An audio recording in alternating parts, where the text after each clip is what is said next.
Сәлем достар, біз қазір алдындағы өткен 11-ші сабақтың жалғасқы 8 сөзін өтеміз. Біз алдыңғы сабақта хуаннин қарсы алу деген сөзден тоқтағанбыз. Енді бізде қазір леу шешің дегенде біз оқығанбыз, оқушы. Леу шешің болатын болса, бұл шетел студенті. Шетел оқушысы немесе шетел студенті. Леу ше болатын болса, шетел асып, шетелде оқу. Леу ше. Жерде шың деген сөз, оқушы деген сөз қалып тұр. Ал леу ше болатын болса, шетелде оқу, шетелде асып, сонда үйрену деген мағына білдіреді. Ал дегеніміз қазақ тілінде айтқанда да де жалғау болып келеді. Mesela менде, сенде, немесе орыс тілінде тоже деген сөзді білдіреді. Мысалы, ойе чүй, мен де барамын. Мысалы, ойе шөхән, мен де қытай тілін үйренемін. Я тоже деген. Мен жердегі мән деген сөзді біз оқыдық па? Өткен оқыған жоқпыз. Мән дегеніміз көптік жалған білдіреді. Мен жерде о болатын болса, бұл өзі жалғыз неменеді? Мен деген сөзді білдіреді, жалғыз сөз. Мән қосылғанда көптік жалғау о мән болатын болса, біз болып кетеді. Мысалы, нимін, ни деген сөз сен болса, нимін болса, сен деді. Тамын, та деген сөзіміз ол, ерге, әйелге. Тамын болатын болса, олар. Сонда біз, сендер, олар. Жердегі мен, сен, ол дегеніміз қайтты. Біз, сосын кейін сендер, олар болып кетті. Келесі сөзіміз доу. Доу дегеніміз бәрі, бәрліға. Мысалы, 我们都是留学生. 我们都是. Біз бәрлігіміз. Кім біз? 留学生деген жаңа оқыдық, шетел студенті. 我们都是留学生. Біз барлығымыз шетел студенті. Қазақ тілінде және, орыс тілінде и деп айтылады.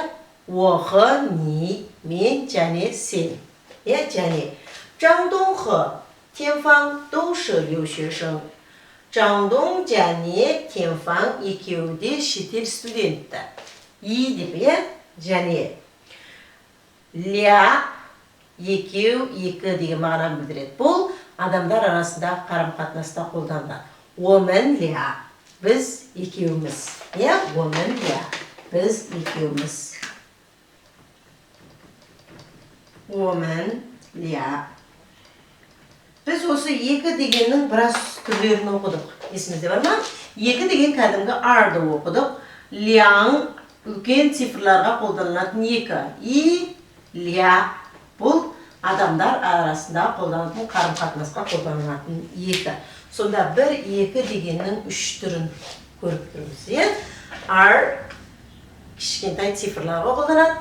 Ля, үлкенірек цифрларға қолданады. Ля, адамдар арасында қарым-қатынаста. Мысалы, біз екеуміз, оған омын яң деп айтпайсыз ғой. Омын ля, біз екеуміз деген қарым-қатынасты білдіреді. Қазір осы сөздерді бір рет оқып шығайық. Леу шешің, екі, бірінші тон екен. Леу шешің, леу ше, екінші тон. Леу ше, үшінші тонмен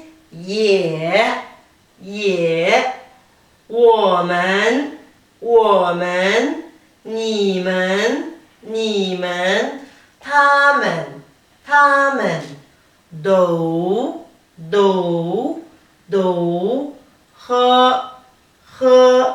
ля, леу шешің, шетел студенті.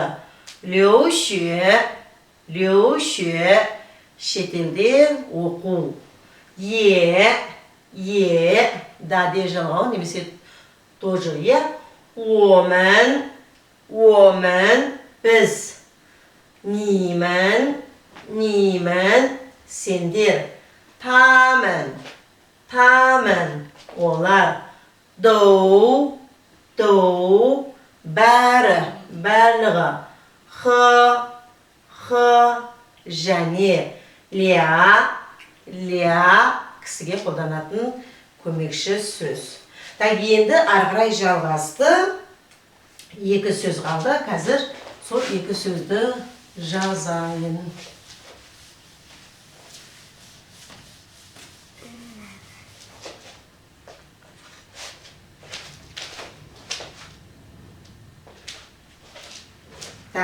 Бірінші сөзіміз бізде қалған сөздің біреуі шешің деген сөз екен.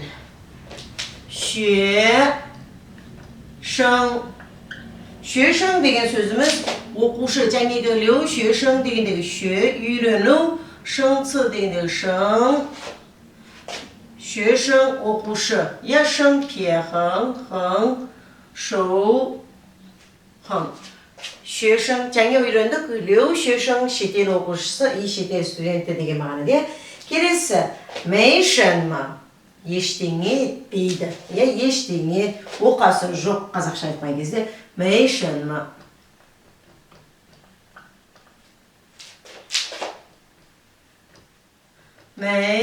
мейгуанши дегендегі мейшін ма? Немене дегендегі. Мейшін ма? Ештеңе етпейді, оқасы жоқ, ешқандай несі жоқ деген сөз. Мэй, ден, ти, пе, хың, жы, да, хың, жы. Ден, ти, пе, хың, жы, хың, пе, на. Шынма дегенде біз оққанбыз. Мэй, шынма. Мысалы, сіз бір кісіден кешіріңіз, дөйбічи деп сұрасаңыз, мысалы, дөйбічи, мэй, шынма, ештеңе етпейді, ешқандай, ештеңе жоқ деген сияқты, ештеңе етпейді. Шешің, екінші томен ғана. Шешің дегеніміз оқушы. Мейшін ма, ештеңе етпейді, оқасы жоқ деген мағынаны білдіреді. Шешің, мейшін ма, ештеңе етпейді. Шешің оқушы. Енді біз қазіргі бүгінгі өтілген сөздерді басынан бастап бір оқып шығайық. Леу шешің шетел студенті. Леу ше шетелде оқу. Да де жалғау болды. Менде, олда. Woman, biz, nimen, sendir, tamen, olar, dou, bарлығы, бәрі, және, ля, адамдар арасында қолданатын көмекші немесе екі деген мағынаны білдіреді. Біз екеуміз дегендегі ма. Шешің оқушы. Мейшіма, ештеңе етпейді, ештеңе жоқ деген сияқты мағынада. Шешің. Осы 11-ші сабақтың жалпы сөздерін бір рет оқып шығайық.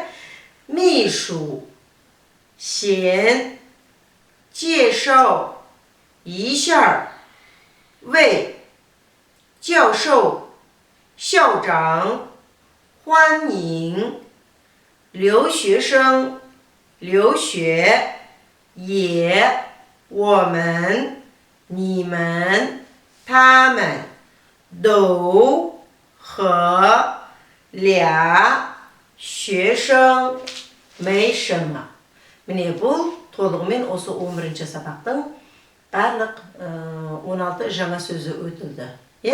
Енді келесі сағатта қалған диалогтары, 11-ші сабақтың диалогтарын өтеміз. Міне жерде кейбір түсінбей қалған жердеріңіз болса жеке сұрауға болады. Мен аудармасын каналда қосымша беріп кетемін. так кейбір сөздердің түсінбей қалмасын деп сөйлемді де құрап кеттім. Иә? Әрбір сөздерді осылай кішкене сөйлем құрап кетсе, сіздерге түсінікті бола ма деген ойым. Иә? Так, жақсы, сіздерге сәттілік. Келесі сағатта біз диалогтарын оқимыз.